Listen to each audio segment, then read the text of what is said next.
5 months pregnant and suicidal. She was ready to end it all until a Facebook notification saved her life and her baby.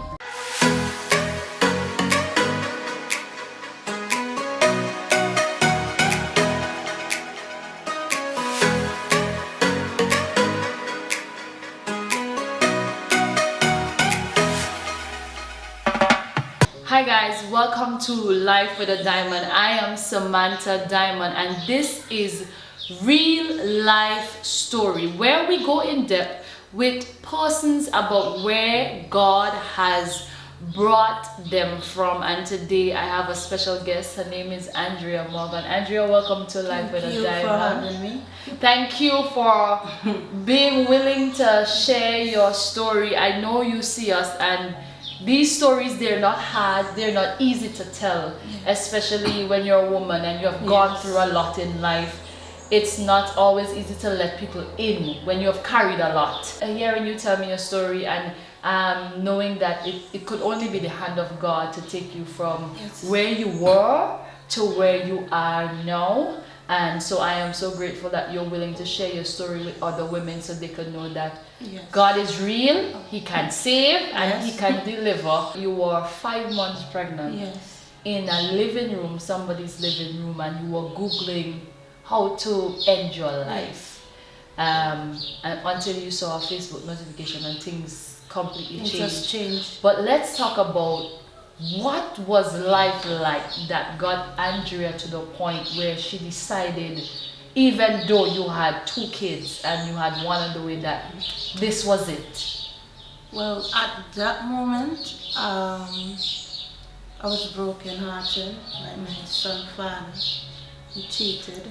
So I was left alone, lonely, no food to eat, can't send the children to school. So I was very frustrated. So you were not working? No. And I was so sick because pregnancy does have me really sick. So being alone, have nobody to take care of you, comfort you, I just get so frustrated. And trust me, the devil was very busy. So I don't want to talk to my kids. If they come around me, my 2 daughters, I'll just run them. I leave them home and I end up in a friend's house. Because I was very hungry, so I went to my friend and asked her if she have anything to eat. And I was there, and I pick up the phone and I start Googling ways of ending a life easily. So the 2 children, your 2 daughters, they were home by themselves? I leave them home. You left them home by themselves, and you got to a friend's house. Now you said that, the relationship you were in, it ended and you were heartbroken and you had no... I was fully pregnant. And you were fully pregnant and you had little food to eat.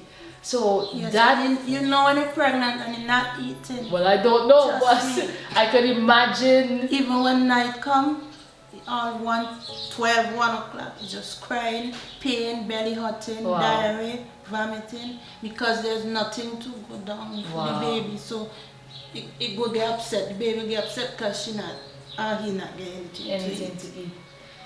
So you have your 2 children. Now, let's go back a bit. What was life like before that point of that relationship? Because the guy that you were with, that you were pregnant for, he's not the father of the 2 children that you had before. So let's talk about what was life like up until that point. That's another story. Let's talk about I got pregnant as soon as I graduated from secondary school. It was just a one-night thing. And I get pregnant with my first child, Andrea, and he disowned me. Said it wasn't his. Said it wasn't his. There's another frustration and headache. My grandparents get angry. I get angry too. I leave the home, end up in other people's home. They treat me bad. My grandparents end up coming back for me. Say, come home, they will take care of me and the baby. I go back home. Father still not coming into the child's life until the child was 5 years old. The father died. Wow. So your first child never really got to have a relationship? She never had a father. She doesn't know, she didn't know him? No. Wow.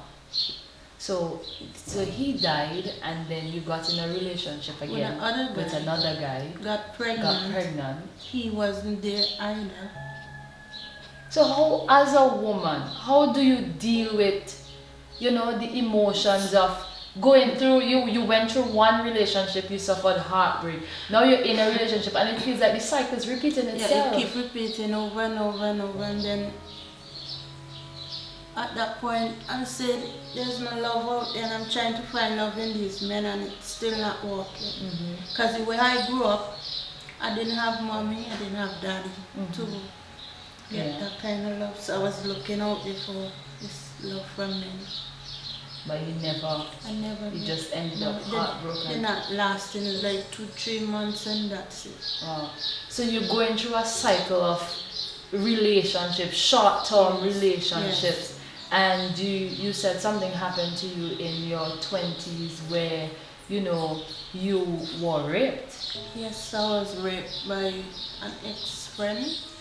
We were going to a party and he said, stay with the friend, he going somewhere and come back. Well, I trusted him. So I stayed there and I see him not coming back. I keep peeping and the friend saying, why don't you sit down, relax? And then he keep coming around, touching me, and I said, don't do that. He gonna be upset with you, and he said, he don't want you. He ain't coming back. And then at that point I getting scared because I was young. And this is where it started. I fight. I never fight so long and hard with someone until I just give in. So did you tell, and you had already had your first child at that point, right? So you're going through cycles of broken relationship. Were you working at that point? Yes, I was working. So at that point you were working, so you were still able to provide for I was always working. Right. So now you were raped by somebody who you don't even know. You don't even know him. And I'm like, I couldn't fight anymore, so I said, I just give in. So what did you do after? In terms of, did you tell anybody? As it finished, he leave, and then I pack up my bag, and I just call a taxi and go back home. And life goes on. And the boyfriend never showed up back. And so what is life like after for a woman who's experienced that? Was my worst nightmare. How did you deal with it? Terrible. It was a terrible experience for a young lady. But in terms of after, like, did you talk to any? Did you ever talk to anybody? I talked to the boyfriend. He was acting like if he didn't know. And then I said it seemed planned because he never came back. So he was the only person that you talked to in terms of somebody walking you through that hurt and that pain. I kept it, not even family knows.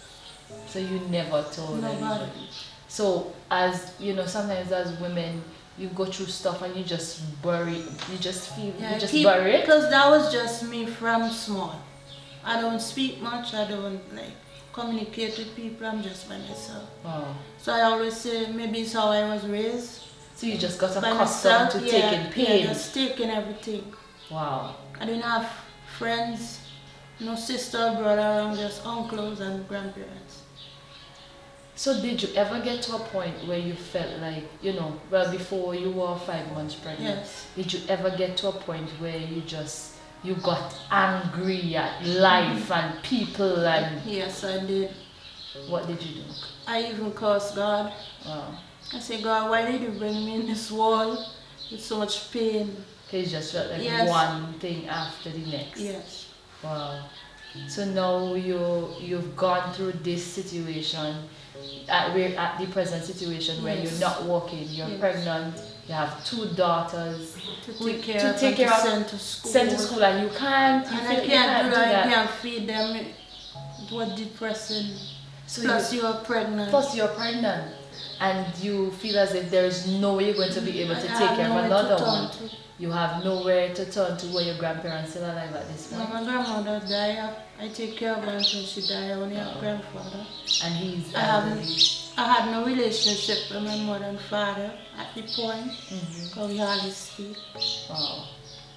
So now you're 5 months pregnant, sitting in a living room, and you could, you're Googling you had got, this is where you I got was to the googling point. stuff like how to end your life easily, because I say I just want to go easily. I don't want to do it wrong with girls. Did you think about what would happen to them? I was thinking. I was just thinking to just get rid of my life. So and I know mothers, especially for mothers, well, I'm not a mother, but I know for mothers there's a connection that you have with your children that is different than what they would have with a father. Yes. So for a woman to get to a point whereby, you know, she loves her daughters but she feels as if it's like what I was going through was unbearable. Unbearable. That's a true description, because you could only imagine a mother's cry to get into a point where you feel like you have no other option. That even though, did you think that, okay, maybe somebody else will do a better job at taking care of them? At that point, nothing like that was nothing like that. It was the complete, you were totally blank. Wow. All I was thinking is why these men keep doing this to me. Because you've hidden it for so long, it got to the surface. And now then you I couldn't have hide nobody anymore. to turn to, nobody to talk to, telling me nothing positive. Some might say get rid of the baby, some might say bring the baby, put it up for about adoption. Just go along with it. Wow. So you're sitting on the couch, you because you've buried things so long, there comes a point where it's like everything starts to rise to the surface.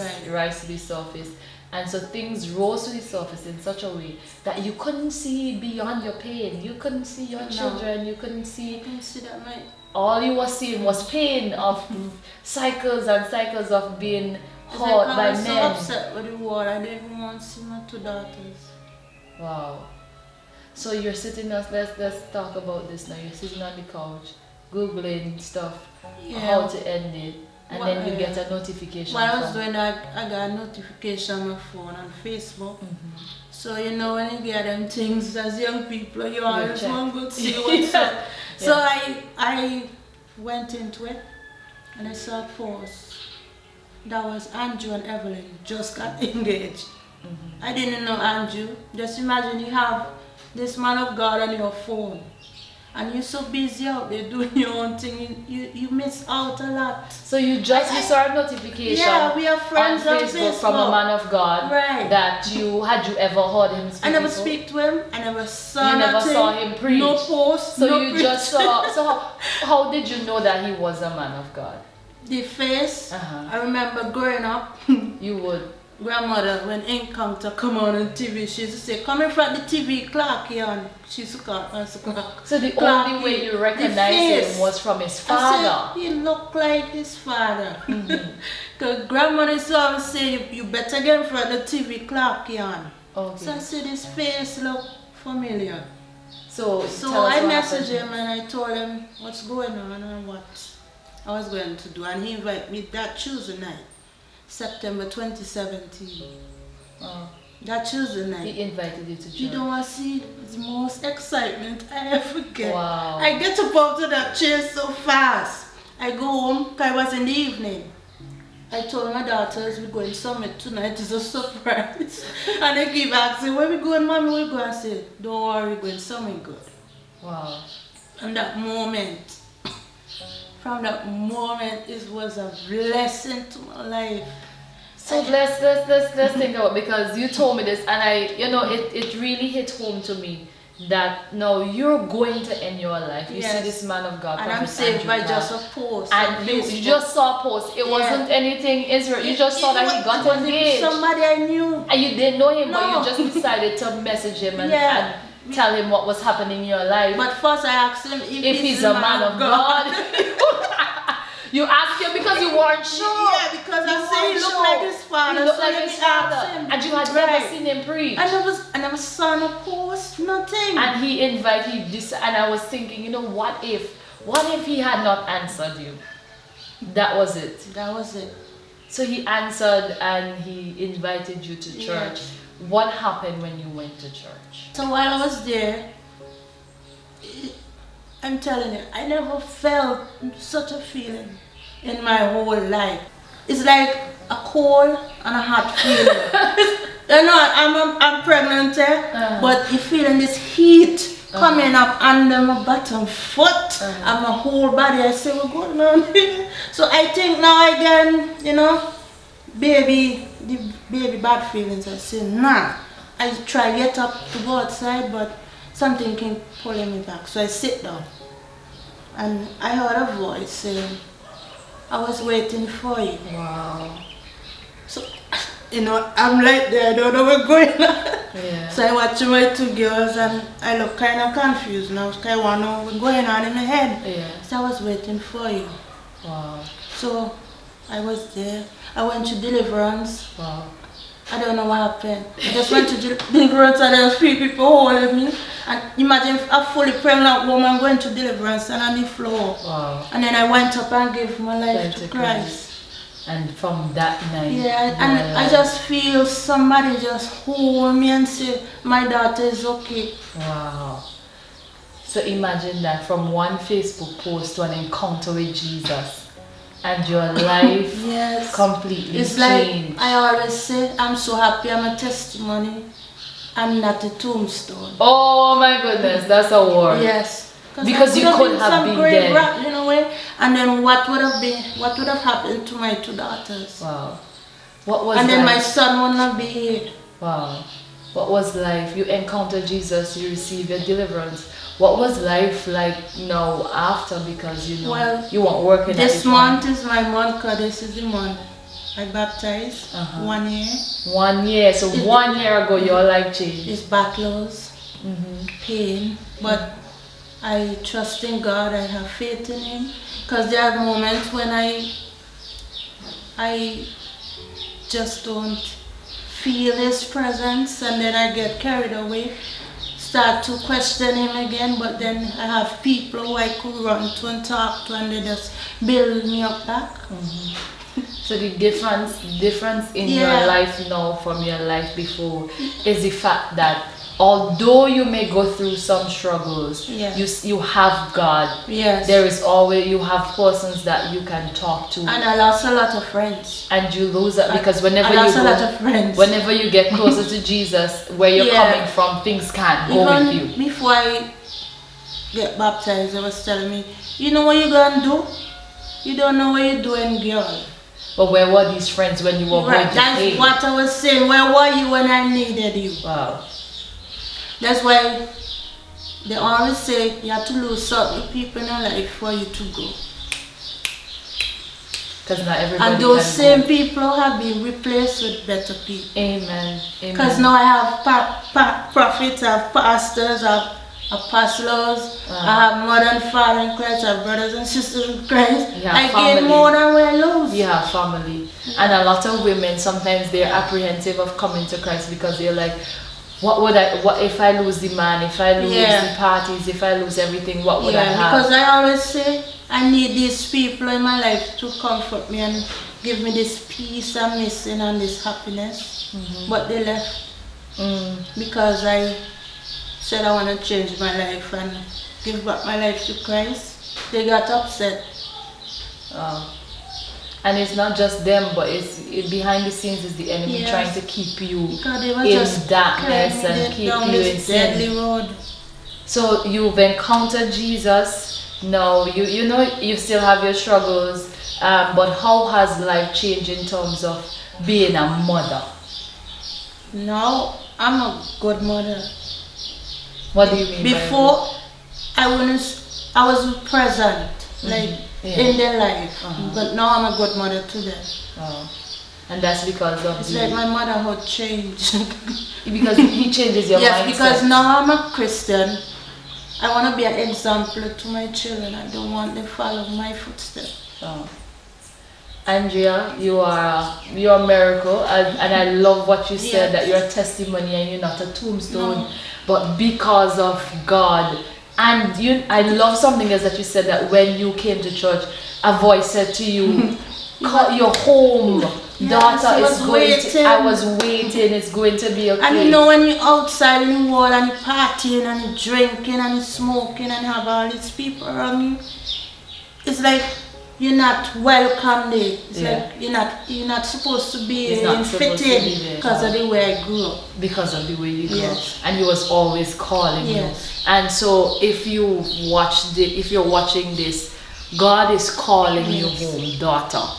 And he wants you to come home and let you know that it is going to be okay. Yes. And just like Andrea, you can be a testimony, a living testimony of the love and the mercy and the grace and the provision of God. Yes. You know, you're still going through life, but God is in your boat. And once he's in your boat, you will be able to stand. And I want to thank you so much for sharing powerful testimony, a really powerful testimony. And we hope that you were blessed. We really hope that you were blessed. So Andrea, thank you again. Thank you for saying yes and coming home. There's no turning back. There is no turning back. So guys, until my next episode, love you all very much and God bless you. Remember to subscribe, share this, please. Share this with a woman that you know that really needs this. Bye.